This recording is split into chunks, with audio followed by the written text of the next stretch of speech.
we've created a monster. A creature made of sheet metal and adrenaline that breathes high-octane fumes and eats gravel for breakfast. A Miata so terrifying that it's illegal to be driven on the streets. Reanimated from the ghost of race cars past, this is Zombie Elvis.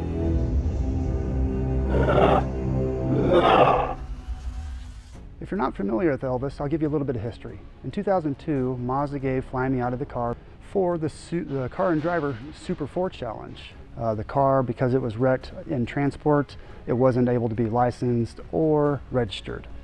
Right away, with 0 miles, Flyin Miata ripped everything out and installed their 2-liter stroker turbo kit in the car. Flyin Miata decided about 2009 that they wanted some more cylinders under the engine. So they started their development on their V8 conversion kits for the customers.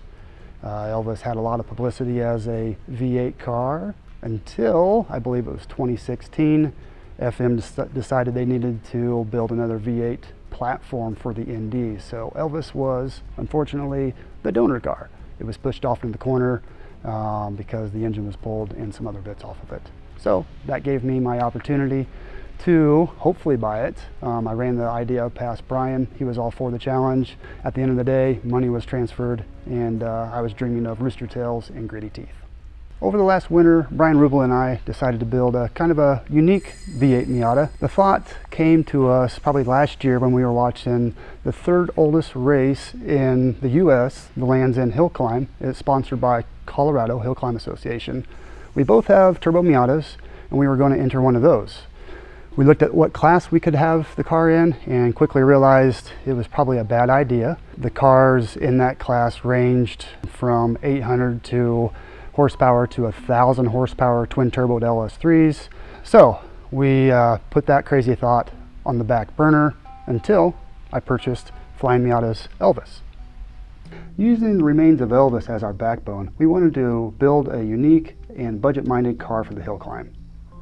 We also wanted to make sure that we were able to compete in time attack events, autocross, and other track events around our area. Brian is the Aero guy. He designed and built the splitter, the air dam and box, and with Brandon's help, the rear wing mounts to install the big wing from 9 Lives Racing. With our slower speeds, Aero isn't as effective, so in the next couple of years, I'm sure you'll see some pretty crazy ideas on the car. On the suspension, we're running a dual adjustable AFCO coilover with FM springs. It's our first year, so we have a lot of test and tuning we still are doing. For the wheels and tires that we chose, we have Bassett steel wheels for a couple reasons. They're less expensive than aluminum. They have a lot of options for back spacing. We're running a 2-inch back spacing here. And the tires are Cooper MS Evos. They run those on the professional rally cars. The reason why we chose those, obviously an aggressive grip, and they come in 3 different tire compounds, soft, medium, and hard. The mediums we're running on the front work really well. The rears, we're having some bit of an issue with traction. To 450 horsepower on a 215 is a bit of a struggle. For the interior, it's pretty standard for a race car. Everything's stripped out that you normally see in your production car. I did a fairly simple gauge cluster.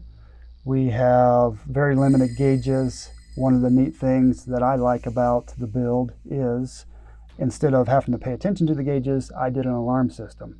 I used the factory horn. I have it routed inside here. So anytime the oil pressure is below 10 psi, it goes off. Or anytime the engine coolant temperature is above 250, it'll alarm.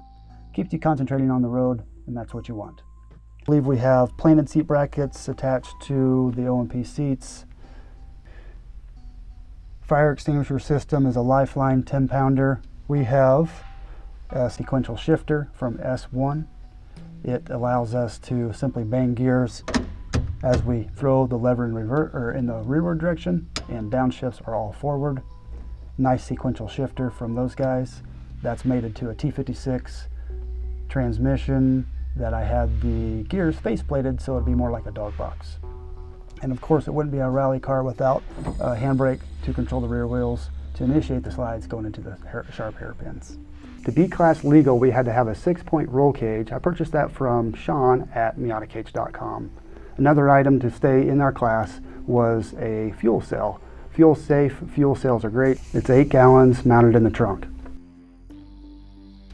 So in the engine bay, we have the standard LS3 with a 500 horsepower cam. It gives us about 450 at the wheel. This is a used engine. This is a super budget build for us, but it gets us to play.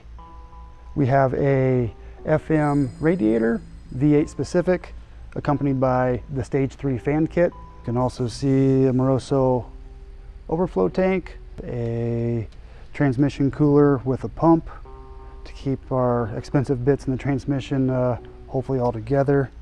Past that, shock tower brace is pretty nice. You can see the suppression system coming up into the engine bay. Safety is first on this, not third. On the exhaust side, this is our standard V8 FM kit, headers all the way back to the muffler. We did keep the muffler on for now. We have specific decibel readings in the racetracks that we go to.